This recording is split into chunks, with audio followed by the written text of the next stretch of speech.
All right, if you're watching this video for points, trying to get participation points, or extra credit, whatever it may be, this is going to be business as usual, meaning throughout this lecture, I'm going to give a series of words. I'm going to call them attendance words. Sometimes it might be a phrase, sometimes it might be a number, sometimes I might ask a question. Either way, you're going to listen out for those, and every time I give one of those, you're going to write it down, but you're also going to take a screenshot. So for example, get ready to take a screenshot or even just a picture of your screen, whatever it may be, because the first word for attendance is going to be gold. As you can see here, this image here is supposed to be black and gold, right? So gold is the first word for attendance. You should also be taking a screenshot, right? So I said, when you send this in, at the end, I should see a screenshot of me pointing at this color gold. Anyway, you can do that throughout the video. There's going to be a number of them. Usually it's about 5 or 6, or 4 to 5, excuse me, 4 to 5 words, but I can't guarantee you how many it's going to be. It's very random. Yeah, and then again, at the end of the video, when you're done watching it, you're going to email me all the words, in addition to all the screenshots that go with each one of those words. And then just one more thing, you'll have to also ask one question about the material information presented in the lecture. So even if you think you understood everything, it's not necessarily that you're asking me, if you want to think about it that way. Maybe you understood everything and you watched the whole lecture and you thought to yourself, what would be a good lecture or a good question? A good exam question based on this lecture is this, right? So just ask any question based on the lecture. It helps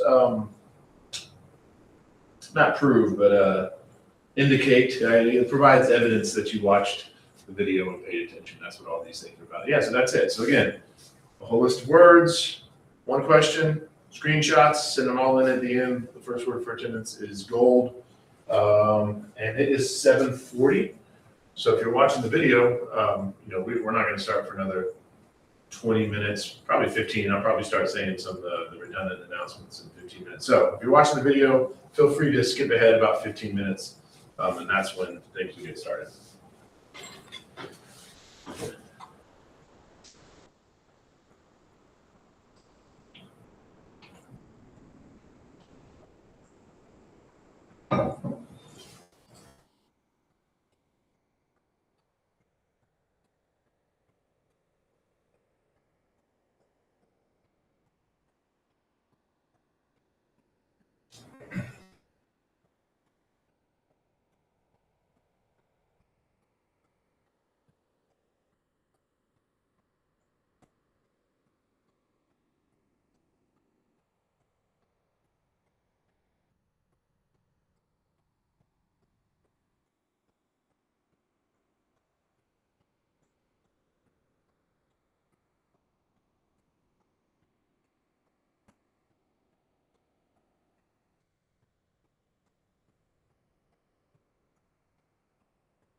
Morning.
You have a good long weekend?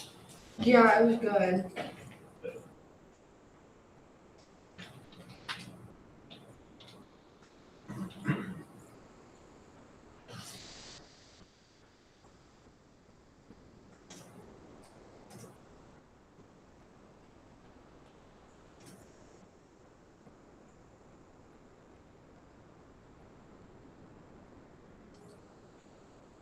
Dickens, right? Yeah. Right. Did you do that online quiz? I don't remember. A lot of people did do it. I did, yeah. I only got one question wrong. Oh, I'm sorry. I meant the other one. The one where it's like about you. Where it's like, hey, where are you from? Are you a first generation student? What's your major? All that. Honestly, don't know. I've had so many assignments these couple of weeks. Well, that makes me feel better. Like, if you did do it, you don't remember doing it. That makes me feel better because if I read it, I don't remember reading it. Well, I'll look. Is it still open or is Oh, it? yeah, it's always open. I was just curious because I was just going to ask you what your major was. I think you said education. Yeah. Yeah. Elementary ed. Do you know which grade you would want to teach? I'm thinking somewhere around like first and second grade, around there. Takes a special kind of person to do that. I mean, I love kids, but no, I like kids.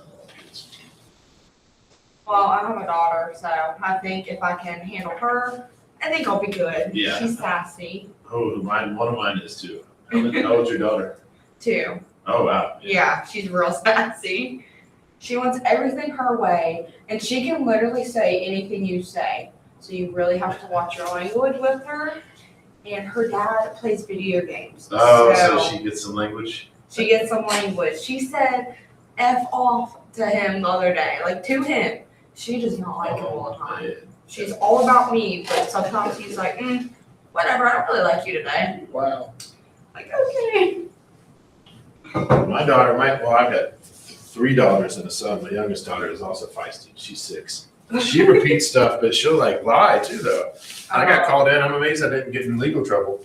I got called in by the principal of her elementary school because she told some kid that she got mad at him. She's like, my dad's gonna shoot you.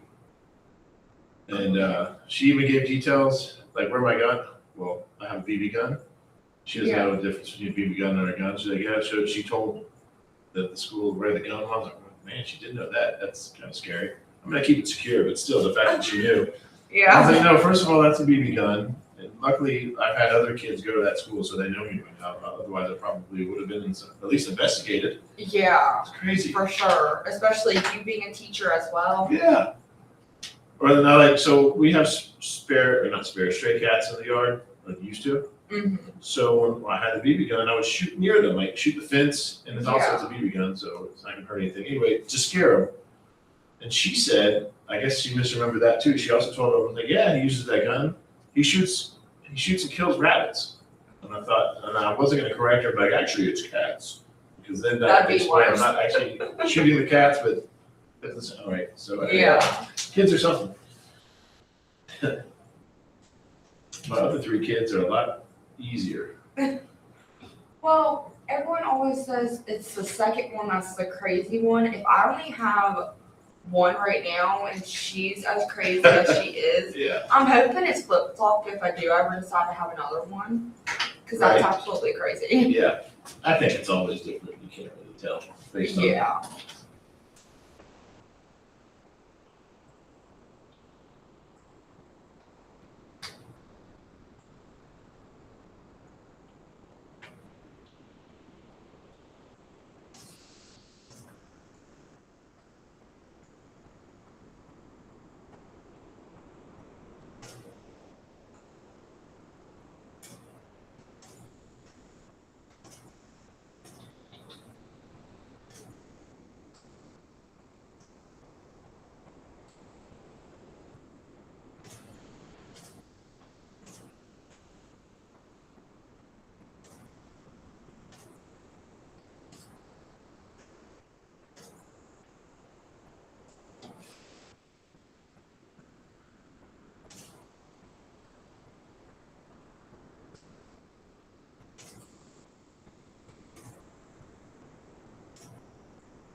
Morning. Morning.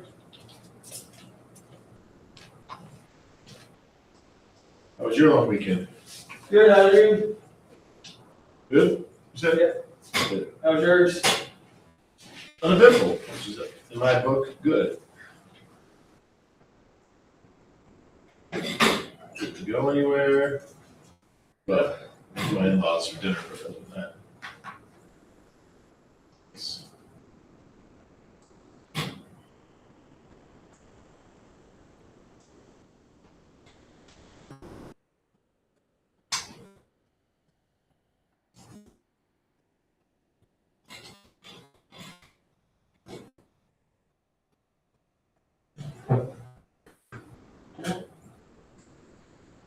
Let's see here.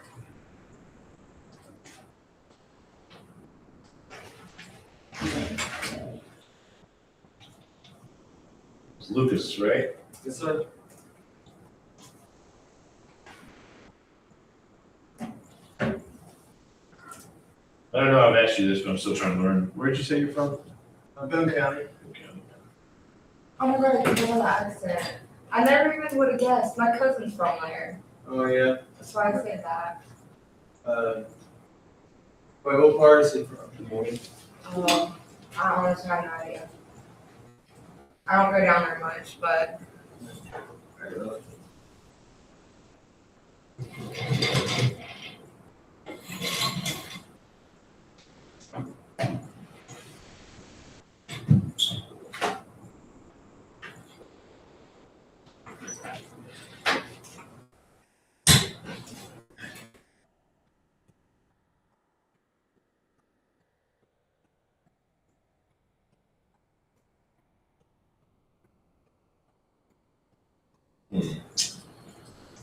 Is it Savannah?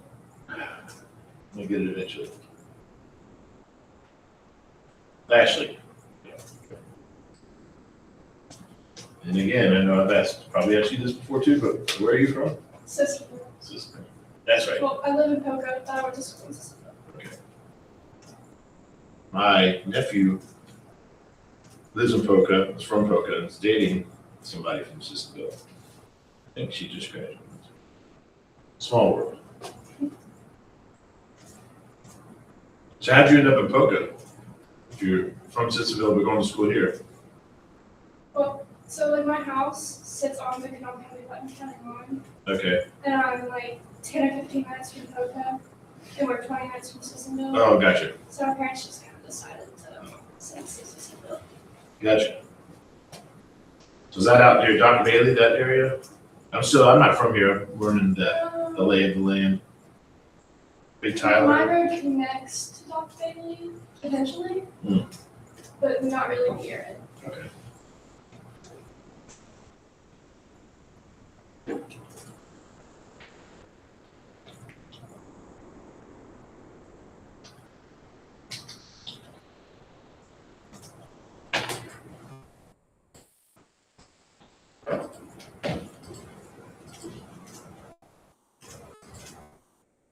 Man, it's already 7:55. Are they anyone's here? Ugh.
Morning.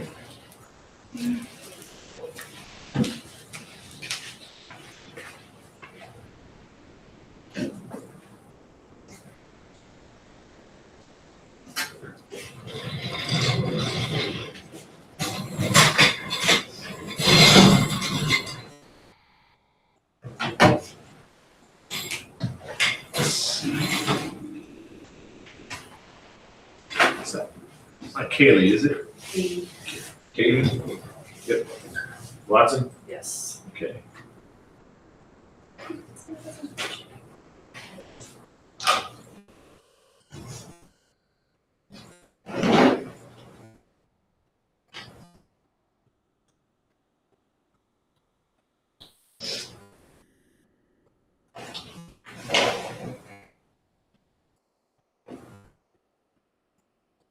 Is it Mia? No. I feel like I haven't seen you guys in a year. Just got started, then have a 3-day weekend. I'm feeling we've got another one coming up.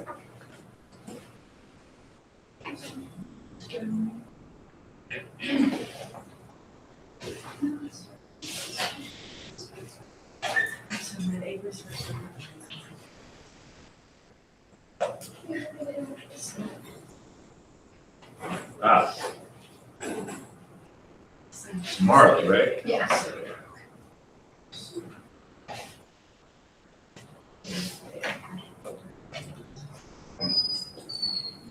Marley, where are you from? I'm Hurricane. Yeah. You may have asked that. I'll probably be repeating questions a lot.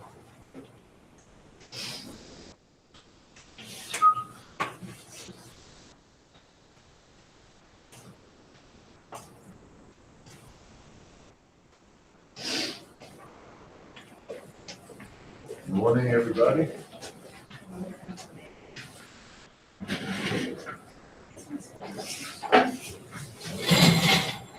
Let's see, is that last name Wooten? Is that your last name that just came in the back? You probably can't hear me yet. Hopefully, still.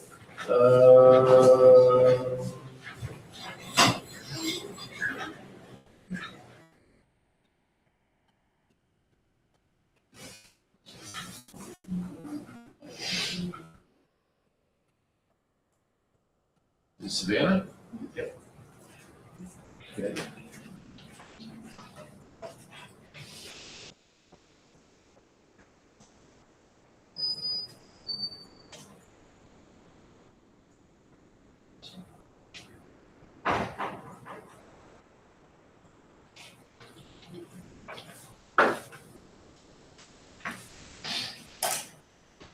And Van Camp, correct? Yep. Let's see, last name Wooten? No, hold on. I'm gonna get this one. Smith? All right, it's less than 1 minute to go. I'll go ahead and start the redundant announcements because some of these are old news. I won't say anything new. It's 8 o'clock now, so anyway. Really quick before I take attendance, just a reminder, you should always check your emails / the course announcements before you come in, just in case I can't make it or campus has been closed. This is especially relevant because it looks like next weekend or this coming up weekend, we might have some bad weather.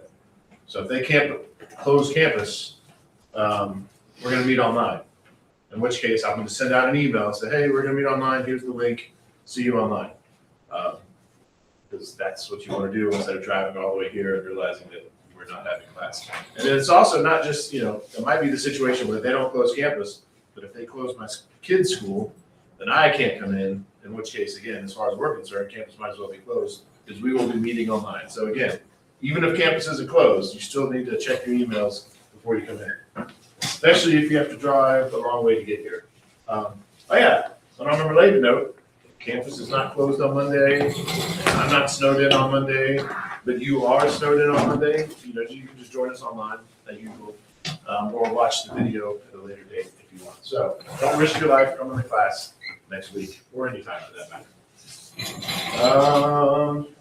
Well, that's it for the old reminders. And it's 8:01, so I'll go ahead and officially do attendance, and then we'll get started. So Schoen is here, Van Camp is here, Wooten is not here. Trahan is not here. Dickens is here. Clark is not here. Inca is here. Isaiah is not here, right? Okay. Copes is not here. Smith is here. Watson is here. Kaylee. Kaylee is not here. All right. Lucas is here. Schaefer is here. Ballard is here. Savannah is here. Mia is here. I know there's at least one person I didn't get. You, right? Please. Chase Edwards, What was it? Robert Chase Edwards. Oh, yeah, okay. Well, doesn't matter. So I've got to add you to the list. You got started late, right? Yes, sir. Yeah. We'll get you caught up. But speaking of adding him to the list, well, we'll get there. Let's just go back to announcements. So again, make sure you check your emails before you come in, because we might not have in-person lecture, so that's always important. Just remind you, today is the lab, our first lab. It's going to be at 9 a.m., so basically directly after lecture. Make sure you're not late. Bring your computer if you have one. If you don't have one, we can work around it, so don't worry about that. So any questions about lab today? All right. Your next pre-lab is due on Friday. Pre-labs are always due on Friday. It is for lab 2. Just as a heads up, it's a little bit different. So, the last one you did, you had like these videos that you could do for extra credit, these little quizzes that you could do for extra credit. In this case, that's it. That is your pre-lab. You've got 2 videos to watch while you take those little quizzes to, answer the questions while you're watching them. And then you're going to read an introduction and then take a little quiz, based on the introduction to make sure you read it and understood it. Does that make sense to everybody? All right. As always, even though I'm saying do it on your own, you don't have to do it on your own. I'm here to help you. The quizzes, I think, the videos are about 13 minutes apiece, I think. So you should be prepared to spend about 30 minutes watching the video. The point is, since it's due on Friday, you don't want to start working on that at Friday night at 11:50 p.m. because you're not going to be able to finish it in time. So any questions about the pre-lab? All right, this is old news, sort of. Again, attendance is mandatory. I have to turn it in. I've already turned it in for Monday. Participation is graded. And like at the beginning of the semester, I'll be changing things up a little bit, right, to keep you on your toes. So today is the first day I'm changing things up a little bit. So today, to get your participation points, you have to send me an email at the end of the class. Now, you can also include all the attendance words if you want in a question to get that extra credit like you've been doing. But again, today you have to send me the email. Any questions about that? All right. And of course, if you're watching the video, same as usual, send me the email. Make sure you include screenshots with the words and all that. So that's it. And I'm here to help. Does anybody have any questions about anything? All right. So again, I'd say probably the most important thing here is to remind you that we have lab today at 9 a.m. Don't be late. As you can see, I'm a little bit lenient with being late to lecture, even though you might lose some participation points. But when it comes to lab, I'm not lenient. I will lock the door and keep it locked because it's a team effort. So if you're late to lab and you're screwing over your classmates, that's not fair. So that's the only thing I'm not lenient on. So make sure you're here on time for that. Of course, if you're here right now, you should be good because lab is directly after lecture. All right, so there's no questions. Let's jump back into it. Chapter 1 is basically an overview of what the entire semester is about. The biggest thing we've learned so far is that biology is the scientific study of life. And then from there, we went to basically define life, right? So if I said biology is the scientific study of life, what is life? And that's what we finished talking about previously, a long time ago, last time I saw you. Then, after we basically talked about what life was, then we start talking about, all right, what is science? So that's where we're currently at. We're talking about what science is. Hopefully we can finish this today and then start chapter 2. There we go, scientific inquiry. So again, we're just kind of defining science and learning about what science is. There's 2 types of science. I'm not sure if I'm going to ask you this on the exam or not. So just in case, you should learn them. There's descriptive science, and then there's hypothesis-based science. Does anybody know who Jane Goodall is that right? Does everybody recognize that name? Yeah, so she's the lady who, I think, lived with chimpanzees, chimpanzees, not gorillas. Anyway, she lived with chimpanzees and basically just studied them for years and years and years. She just took notes, right, took videos, took pictures. That was more of descriptive or discovery science. I'm not gonna ask you that, that's just an example. The point is, that was descriptive science because she wasn't necessarily trying to answer any questions. She wasn't necessarily testing any hypotheses or running any experiments, right? She was just studying them and collecting data. That's what descriptive science is. Hypothesis science is different, right? In hypothesis-based science, we are testing hypotheses. We're running experiments. We're trying to answer questions. It begins with a specific question or a problem, and then you have a potential answer to that, which is what a hypothesis is, and then you test it, right? That's what running experiments are. So that's the two basic types of science, and again, you might need to know that for example. I like that the book points out that it's not necessarily black and white, you know, it could be like a Venn diagram, sometimes the borders kind of blur. For example, if somebody was doing descriptive science and they were doing nothing but collecting data, not really answering any questions or running any experiments, eventually they might have enough data where they could answer some questions by going back and analyzing the data that they already collected, right? So they collected that data with no goal of answering a question, but eventually a question might come up. And they might not have to run any other experiments because they already have the data. And I'll give you some examples of those later in the semester.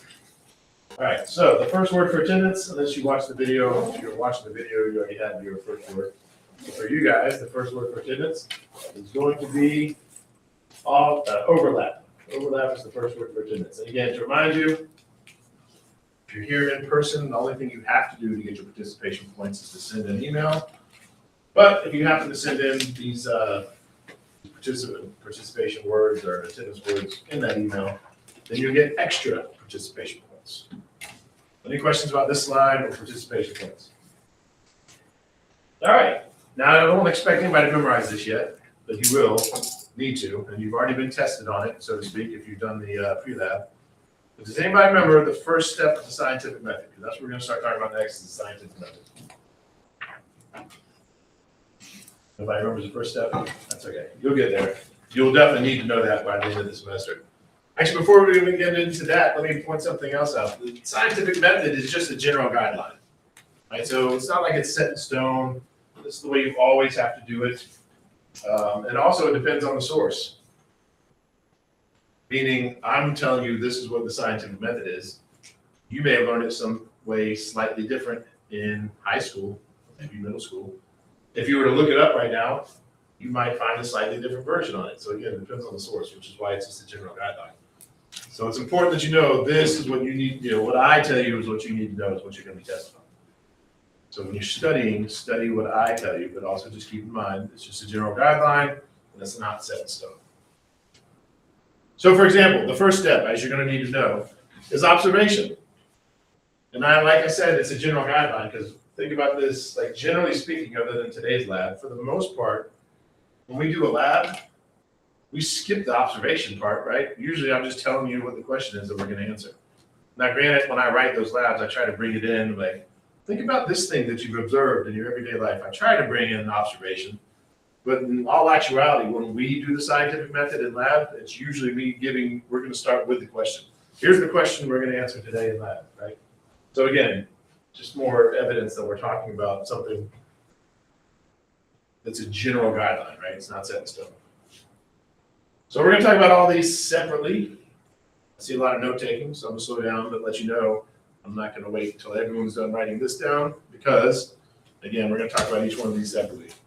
But for now, that's your first introduction, at least in lecture, to the scientific method. Observation, followed by a question, followed by a hypothesis, or maybe multiple hypotheses, followed by a prediction. And again, we're going to talk about all these separately, which is why I'm going through them quickly.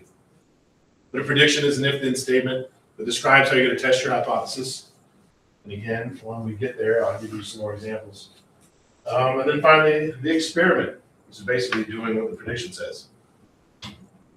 After you do your experiment, and during your experiment, you're gonna collect data. And then afterwards, after you're done with the experiment, you're gonna analyze that data. And then you're gonna draw conclusions. And now that I'm looking at it, off the top of my head, and I might be wrong, this might be slightly different than the way it looks like in your first lab. So I think the words were slightly different right there. So again, for the sake of grading, make sure you know this, right? Make sure you know the way it's written here and in the textbook. So any questions so far? All right, again, we're gonna talk about all these separately.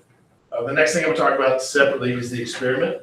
I am gonna go through this pretty quickly too, because there's not gonna be many questions about this stuff, because this is what we're doing in lab, right? So it's more like an introduction to what we're gonna do all semester in lab. But what is an experiment? This is not from your textbook, but I included it anyway because I like the way the old textbook described it. Excuse me. This one is from the textbook, your textbook. The next one is extra information that's not in your textbook. But your textbook describes an experiment by talking about variables, right? An experiment will have one or more variables, which is any part of the experiment that can vary or change during the experiment. So if you did the pre-lab, you know the plant example. Plants growing under different colored lights, right? That would be an experiment. The variables in there, if you do it perfectly, would be the color of light and the height of the plant, right? Those are the only variables if you do that experiment correctly. You don't want to have any other variables. You want to make sure all those plants are the same type of plants, for example. You don't want to grow, like, all right, I'm growing grass in this pot, and in this pot I'm growing, I don't know, peppers, right? That would make no sense. You would want the same type of plants in the same type of soil. It gets the same amount of water at the same time every day. And even though they have different colors of light, they get the same amount of light. And they're kept at the same temperature, at the same humidity, right? All that stuff. You want no other variables except the things that you want to be there. That's what a variable is, right? Again, it's something in an experiment that changes. And again, in a good experiment, you want to eliminate all variables, as many as possible, other than the ones you're testing. So in a sense, you could say the opposite of a variable is a control. That is the thing that does not vary. And we'll get into better examples of that later in the semester. So some of these experiments we have truly have controls, and some of them don't really have controls. So the ones that do have controls, we'll mention that, and we'll make sure to make a point of it so you're learning from it. So again, this is just scratching the surface as far as the exam is concerned. A lot of this information is not very important. This is more important for the labs themselves, which is where you're really going to get experience doing these things. So any questions so far? All right, so if you're a note taker, you might jot this down. This next slide is from information that's not from your textbook. And it's, again, I like to test out of the textbook because it's a 100 level course, but there are exceptions, and this is one of those exceptions. So I'm giving you some information that's not in your textbook, and you might need to know it for the exam. You definitely need to know it. This is definitely valuable information for your everyday life, believe it or not, and definitely for lab. But anyway, like we said earlier, scientific method, right? You start with an observation, you see something, and then maybe that brings up a question, right? So that's the next step, is question. Like, what about this? I wonder this, I wonder that. And then, of course, when you have a question, then it comes up with a hypothesis, which is like a tentative answer to that question. So how do we test the hypotheses? Well, that's what we're going to talk about here, these experiments. Hypothesis testing is what we're going to talk about here. This is great timing, even though I was hoping to be a little bit ahead of where we are today. In a sense, this is really good timing because you're learning about all this, and then we're going to jump right into lab at 9 a.m. So, which is where we're going to talk about this stuff again. All right, so you already know what variables are. Variables are factors that change in an experiment. So again, using the same example I used earlier, the plants under the different colored lights, right? So the height of the plant is one variable because we're thinking the different colored lights, which is the other variable, will affect the height of the plants, how fast they grow, right? So those are the two variables in that experiment. A controlled experiment is one that compares two or more groups that differ only in one variable that the experiment is designed to test. So again, in that case, the color of the lights is the one variable that we're trying to change. Because in that one, we want to see if different colored lights affect the growth rate of these plants. That would be a controlled experiment. That would be the one variable. And notice it says only in that one variable. So just like I said earlier, we would want to try to keep everything else exactly the same. The amount of water, temperature of the water we get, the time of day that they get watered, type of soil, like all of it, we would want to keep exactly the same. That way we know that if there is a difference between those groups, those plants, that it most likely is due to the color of light and not something else. Which brings me to something about lab. A lot of the lab questions, or a lot of the labs, you're gonna get a question where it says something like, how can this lab be improved? And this is what you need to be thinking about, stuff like this, when you answer that question. That's not saying, how can this lab worksheet be improved? There's a question for that. There's always that question at the end of the lab for extra credit. You can always answer that. Like, yeah, it'd be better if there was more instructions on this or fewer instructions on that, whatever it may be. But when you get that question that says, how can this experiment be improved? That's what this is asking, right? What can you do to make that experiment better? So for example, today, when we do this lab, we're gonna take some measurements. I'm gonna be talking about, like, as we're doing it, I'm gonna talk about the flaws in our measurements and the things that we're doing wrong. And then you're gonna get that question that's gonna say, hey, what are some flaws in the experiment? How can it be improved? And you're gonna write those down. For example, one of the things I'm gonna do is measure your height. I'm gonna have 2 meter sticks stacked on top of each other on a wall, and you're gonna stand next to it, and I'm gonna eyeball it. So you could say, like, hey, what's one way we could, improve this experiment? What are some flaws of the experiment? Now it's gonna be one of them. Say, well, he just eyeballed my height. When you go to the doctor, you stand there and they got that little thing that slides down on your head. That's pretty precise. That's pretty accurate. This, we're just gonna be eyeballing. So any questions about controlled experiments and this idea of only, eliminating all variables except the things you want to test? All right, so then there's a control group. And again, this is a blue sky line. There's not always a control group. It depends on the nature of your experiment. For example, today's experiment will not have a control group. But what is a control group? It's a group that lacks or does not receive the specific factor being tested. So if I had a hypothesis that, I don't know, let's see, water with capsaicin, which is the stuff that makes peppers spicy. If I had a hypothesis that said water with capsaicin makes people lose weight 5% faster or something like that, I don't know. And then I tested it with you guys, and I gave you water all semester, and that's all you could drink was that water. So like they get pure water, they get water with 10% capsaicin, you guys get water with 20% capsaicin, they get water with 30% capsaicin, so on and so forth. In that situation, they would be the control group, right? They're just getting pure water. They're not receiving the specific factor being tested, which is the capsaicin. And then everybody else is getting the 10% capsaicin, 20%, so on and so forth. That would be the experimental group. It does receive the specific factor being tested. So any questions about this slide before we move forward? I'm willing to bet, and I don't know this for sure, but I bet this is all like, you're very familiar with this. I might be giving you different words that you haven't seen before, or reminding you of words you haven't seen in a while, or describing something different than you've seen described before. But I have a feeling you're already very familiar with this. At least I hope so. All right, so if there's questions about that, let's go to the next slide. We'll do the next word for attendance, which I'm certainly going to get in. Up at the top left, I'm not even going to say it, but that's the next word for attendance.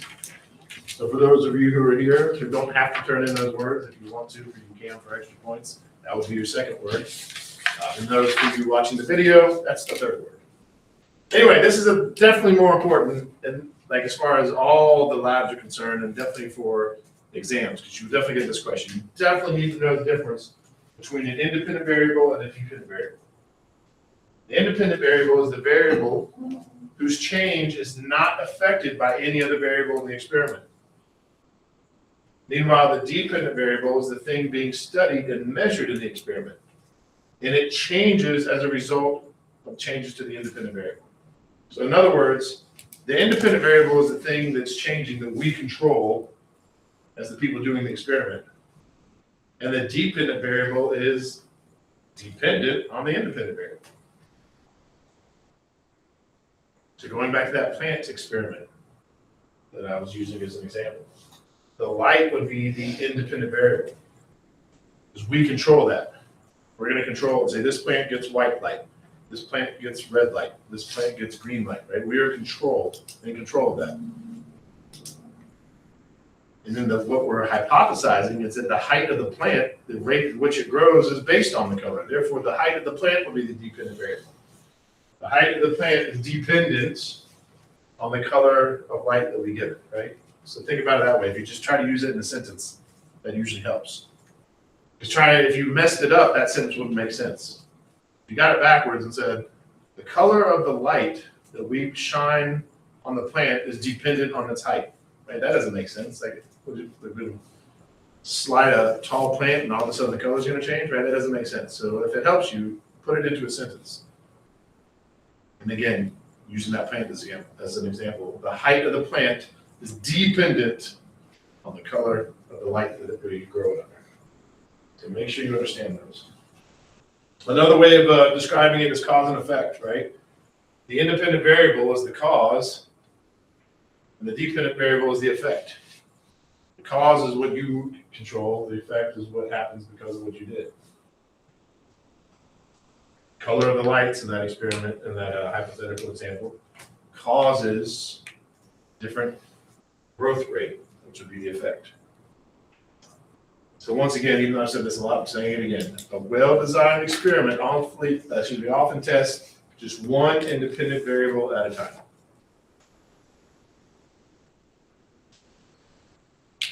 Any questions about this slide before we go to the next one? All right, let's jump to the next one. Again, this one's also not from your textbook. And I also want to remind you that all this stuff you can find online, right? So these PowerPoint lectures, I'm going too fast, you can get them yourself online. So anyway, then there's something called a placebo. Does anybody know what a placebo is? Or can anybody explain what a placebo is before I explain it? I don't know if you guys have looked at those discussions, which are our extra credit, so you don't need to. But the common theme of those discussions, like here's a term you need to know. How does the book define it? All right, now how does this other source define it? Now compare it, contrast it. And that's what I want to do, right? Because I don't want you just memorizing, so here's the definition. Be able to repeat it verbatim. I don't care about that. I want you to know what the words mean. So does anybody have a definition for placebo that you would offer? Yes, sir. Something you think is real but isn't. I like that. Something you think is real but isn't. Yes. And then this is going to get a little bit more specific, but yeah, that's a good start. It's a medically ineffective treatment. So he's still correct.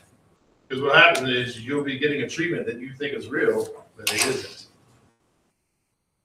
So yeah, very good. And again, the only difference between what you said and what we're saying here is we're just narrowing down what you said to make it a little bit more specific. It allows the placebo group to serve as a control group. So again, using that capsaicin experiment that I was talking about, like they get 0% capsaicin, you guys get 10%, you guys 20%, whatever. If we were to do that as a real experiment, we wouldn't tell you who was who. You wouldn't know that you guys were the control group getting the 0%, the placebo. You guys wouldn't know that you're getting 10%. You guys wouldn't know you're getting 20%. Right? Nobody would know what they're getting, including these people who would be the placebo group. They'd be getting pure water and they would not know it. Of course, there'd be hints, the fact that it's not spicy, but anyway. So like I already said, typically the placebo group doesn't know it's receiving an ineffective substitute. As a matter of fact, like I just said, typically none of the groups know. Right? It's not like they just didn't tell the placebo group that the placebo group, and they told everybody else that the real group. Usually it's completely unknown. Not only that, but oftentimes the people running the experiment, so to speak, like the physical doing the experiment, they often don't know which is which. And that is what we call a double-blind experiment. Now, obviously, someone in charge knows, but the technicians or whatever, the scientists that are going out there and physically doing the experiment, maybe giving the drugs, so to speak, if we're talking about medical stuff, they don't know. All they know is, all right, group 1 got vial 1. Group 2 got vial 2. Group 3 got vial 3. Then, of course, someone else knows which one is vial 1, vial 2, vial 3. But in this case, this double-blind experiment, nobody knows. Well, the participants and the people doing the experiment. Any questions about that? All right, so for the exam, you might need to know what a double-blind experiment is, and you might need to know what the placebo is. Pretty simple stuff, though. So I don't know if you guys remember the first slide I showed on this PowerPoint. Maybe it was the second. Anyway, I had a few pictures. We kind of played guessing games, like what does this have to do with biology? And there was a picture of somebody working on a bike. And that had nothing to do with biology, but it had to do with science. And I said, this person's probably using the scientific method without even thinking about it. And I said, you probably use the scientific method all the time without even thinking about it. You probably do it, but you're just not thinking, all right, step 1, observation, step 2, right? You don't think about it. Very often, the scientific method is just the normal way to think, which is what the next few slides are going to be about. This next few slides are from the old textbook. You're not going to be tested on anything from these next few slides. It's just a great example. So, everybody know what that is, right? Everybody not know what that is? So remote control, right? So let's say you get home, you just want to veg out in front of the TV, hit the power button, and the TV does not turn on.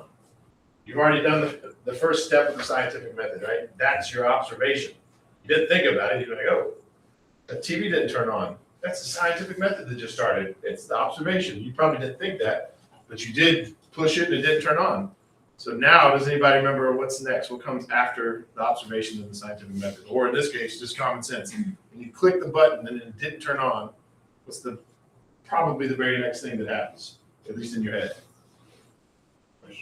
Question. Good. That's the next step in the scientific method, and that's probably what's going to happen here, depending on your day. You might just click it and it doesn't turn on. You're like, oh, screw it. I'm going to go for a run or whatever it is, right? So, yeah, the next thing will be question. In this case, probably what's your question going to be? You click the button, it didn't turn on. What's your question probably going to be? Or what would your question be? There's no probably. It's we're talking about you. There's no wrong answer. What would your question be? If you clicked it and nothing turned on, what would the question be in your head? Is the battery dead, right? That's nice and specific. I think someone said why. That one's very broad. Either way, that'll work. But in this particular case, they give you an actual example, and this is the one he used, which is the batteries are dead, right? So you might think to yourself, all right, the batteries are dead. Now, granted, in real life, you're not going to go through the scientific method in your head.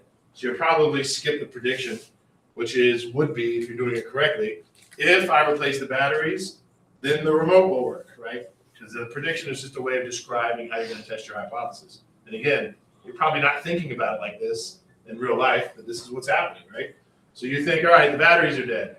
So what am I going to do? If I replace them, that should fix it. So you go, you replace the batteries, you click the button, and it worked. Hey, your hypothesis was correct. That fixed the problem. But in real life, obviously, sometimes that doesn't work. So if it doesn't work, you replace the batteries now, you need to go back. You need a new hypothesis because you just disproved your original hypothesis. You need to revise it. So then maybe some other ones like, is the TV unplugged? Is the remote broken? Is the power out in my house, right? So many other things that you could, other hypotheses you could come up with. But that's all good. What I don't like about this is this is how real science works. But in this exact scenario, this is not how it works, right? So if you replace the batteries and it works, then you're just going to be done with it, right? You're just going to watch whatever show it is that you wanted to watch. You're not going to go back and come up with new predictions. But in real science, you do. And we'll talk about this later in the lab. But that's this very important relationship between hypotheses and predictions. Because in real science, not this everyday science that you do in your everyday life, in real science, if you have a hypothesis, you devise a prediction, some way to test it. And if you do, when it comes back that your hypothesis was correct, then you go back to the drawing board. What's another way I can test that prediction or the hypothesis? And you test it in a different way, and you just keep going. The idea, in a sense, in science is to disprove your hypothesis. You're going to try all the different ways to prove that your hypothesis is wrong. But again, in real life, sometimes when you're doing real life science like this, you're just trying to fix the problem, which in this case, you're trying to get the TV on. So in this situation, when you get the TV on, you're just done. Any questions about that slide? All right, so again, just an experiment or an example. I'm not going to test you on that. Definitely not going to test you on this. I'm not even going to talk about it. It's very long. It's a lot of information. Download the PowerPoint, you can read this yourself. It's just some examples of this relationship between hypotheses and predictions, because I really want you to be familiar with that relationship. So all of these are examples. I'm not going to test you on any of this, but it's there. If you find yourself having this issue with the relationship between hypotheses and predictions, then go back and read this. All right, now back to the textbook. Here's some other ways we can categorize science, right? We've categorized it in so many ways. I don't know if you remember way back from last week, I think we said there was natural sciences and other sciences, basically, right? And now we're breaking it down again. Now we have basic science versus applied science. So basic science is also known as pure science. It is science for the sake of knowledge. That's what my thesis was, basically, well, it was basic science. Again, I was trying to figure out the genes responsible for trichome growth on plants. Just to know it, right? Just for pure science. I just wanted to know. No one had figured out the genes responsible for it, so I wanted to know. Applied science, a bit too old to be hit puberty. Applied science is also known as basically technology and it's problem solving.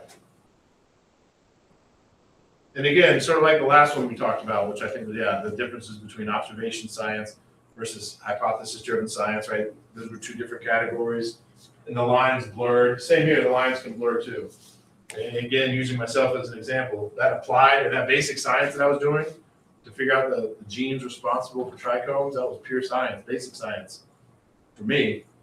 But if I wanted to, I could take that information, put it to work. Like, all right, here's the genes responsible for trichome growth.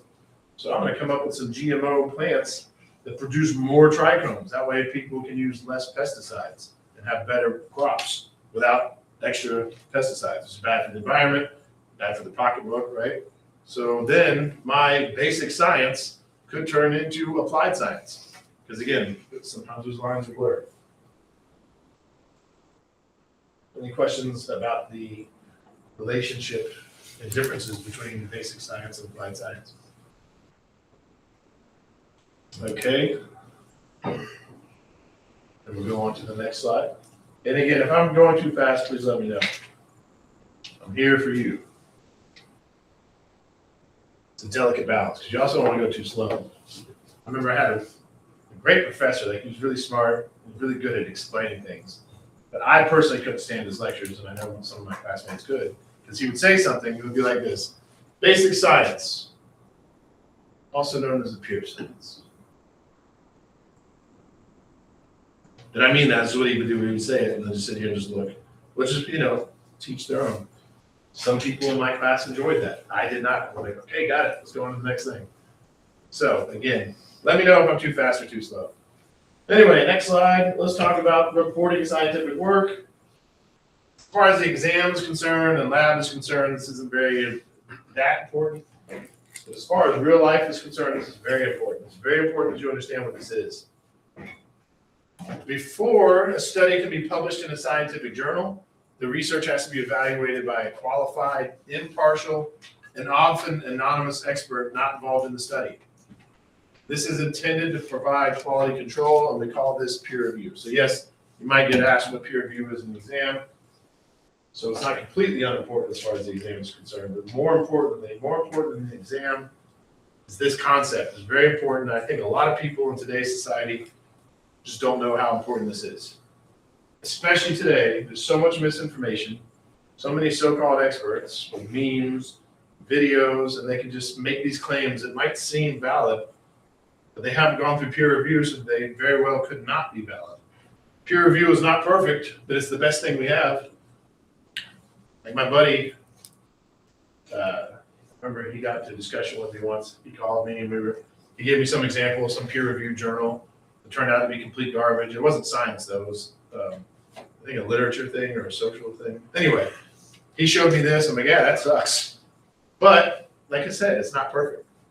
So what happened is somebody made a claim in this example. Somebody made a claim, and it was a bogus claim, and it got through peer review, and it got published. So this bogus claim was published, which is obviously a bad thing. And eventually it got recalled because somebody noticed, hey, that's not true. And they they reversed it. Excuse me, I don't see what that noise was. No. Anyway, yeah, so in that example, peer review failed. But it's still better than nothing. Because without that peer review, like people can just come up with something and just say it, and they'll put it on a reel, they'll put it on YouTube. And especially if it makes a little bit of sense, then people are really going to believe it. But peer review is very important. So any questions about what peer review is? All right, this is also very, very important for your everyday life, but not necessarily for this class. I'm probably not going to test you on it. This is not your textbook. But let's talk about evaluating scientific claims. This is so important, especially right now. There's so much stuff going on. Well, we're kind of not in COVID anymore, but that was a big, huge thing back then. A lot of people were making claims about COVID and masks and vaccines, gene therapy and stuff they had no idea about. And now we're kind of getting there too with things like saturated fats. There's always something. But anyway, here's a term you do need to know: pseudoscience. It's a field of study that falsely presented as having scientific basis. There's a lot of it. And it's starting to gain a lot of traction. Because if you know enough about science to make your lies sound credible, that's where it's very dangerous. Also, even though your book doesn't point this out, I want to point this out. Not everybody who shares pseudoscience is doing it in a bad way.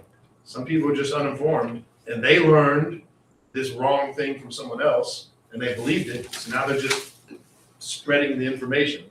So they're not necessarily malevolently, they're not doing it bad or with bad intentions, but sometimes people do share pseudoscience without knowing. And I can't stand it. Something like if I find somebody shares pseudoscience, I tactfully and tactfully, I'll correct them, even if it's not important. Because if you believe pseudoscience, even if it's not important pseudoscience, then that might lead you to believe important pseudoscience, like the bad stuff. Like, for example, I've seen this meme a few times. Someone will show a picture of a bell pepper, and it says something like, if it has 3 lobes, it's a male bell pepper, and if it has 4 lobes, it's a female bell pepper. And that's BS. And if you just took 10 minutes to look it up before you shared it, you'd realize really quickly that's not true. Because the bell pepper is just a fruit. It's got a bunch of seeds in it. And each one of those seeds is going to be a new plant. And pepper plants are both male and female. So each one of those seeds is a male and female plant. So there's no way that a pepper can be male or female. Only male or female thing you can get on a pepper is if you were to take their flower, which is both male and female, and look at the male parts of that flower and the female parts of that flower, right? So it's just pseudoscience.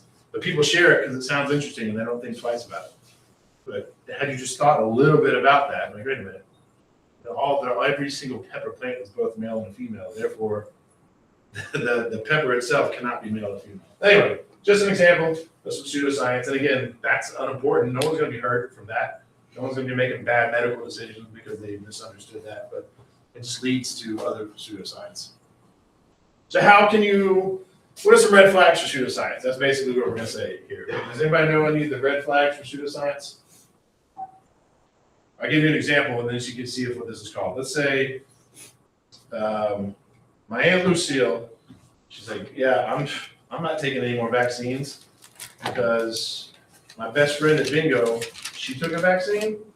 1 week later, she was dead. What is that an example of? See if anybody knows. You do need to know this term. Anecdotal evidence. Anecdotal evidence is one red flag for pseudoscience. Anecdotal evidence is based on a single or few examples and does not support the generalized conclusion. Right. So in that example, let's say that was the flu vaccine that she was talking about. If you look at the generalized conclusion, most people don't die within 1 week of having the flu shot. But in this case, my Aunt Lucille, and I'm making all this up, by the way, my Aunt Lucille said that her best friend died a week after taking the flu shot. And the thing that sucks so much about anecdotal evidence is it's so powerful. Because I can show you all the numbers in the world, like if that was a true thing, I can give you all the numbers in the world to show you how safe that is. But if your best friend just died and in your head they died from taking that flu shot, the numbers don't even matter to you, right? Anecdotal evidence, as horrible as it is, can often be very powerful.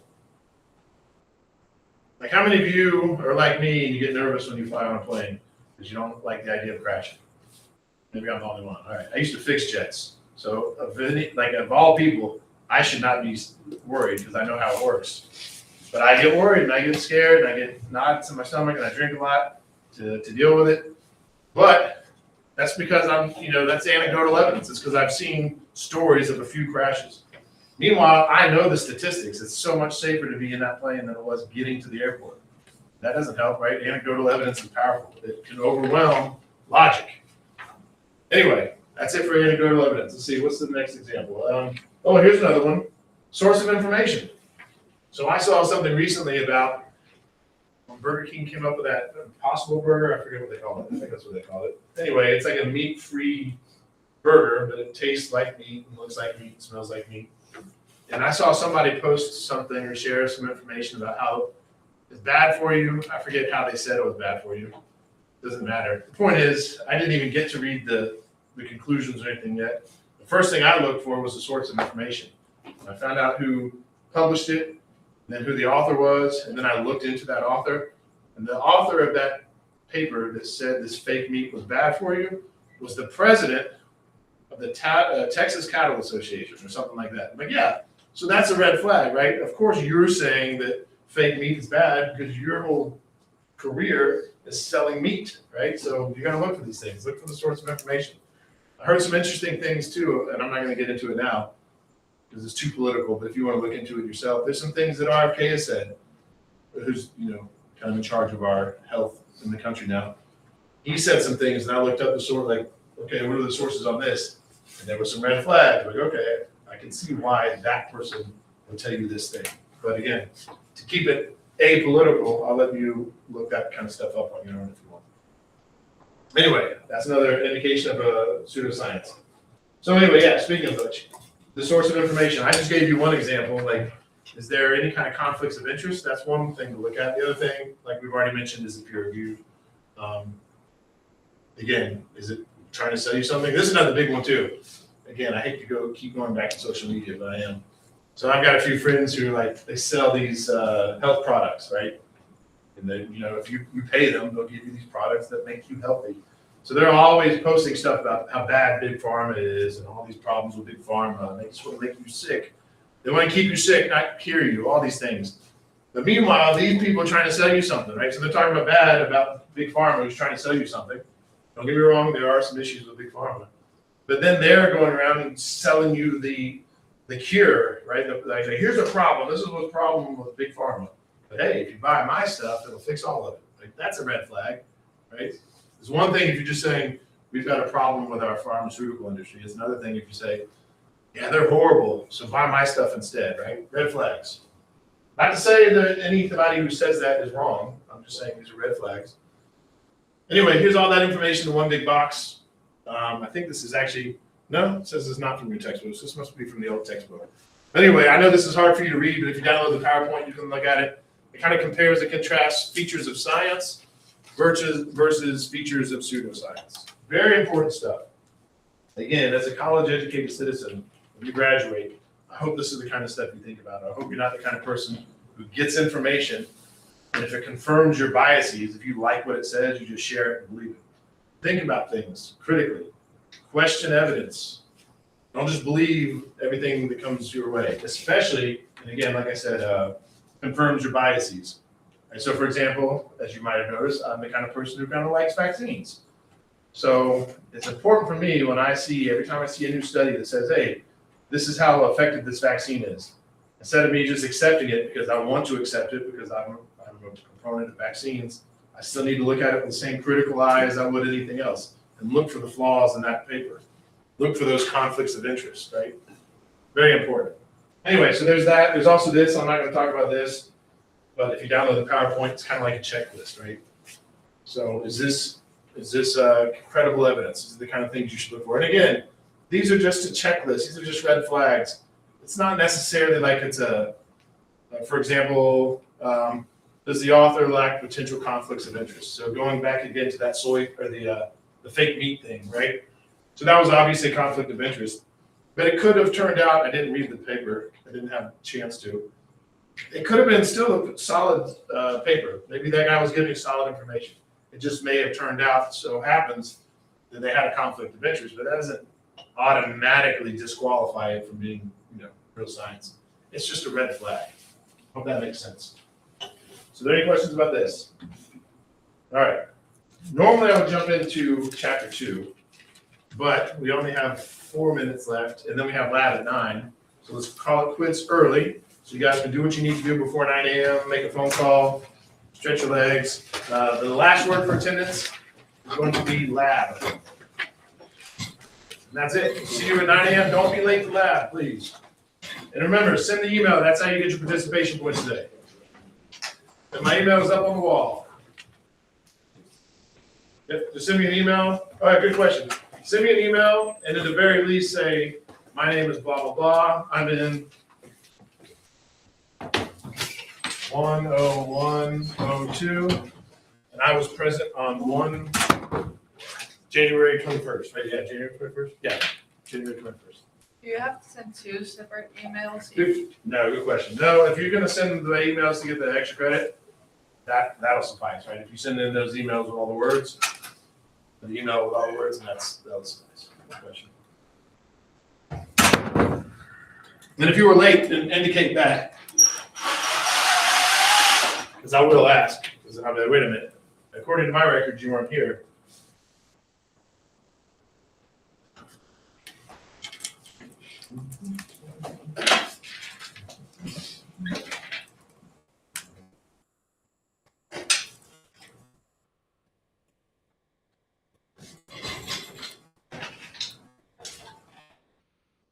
Mm-hmm.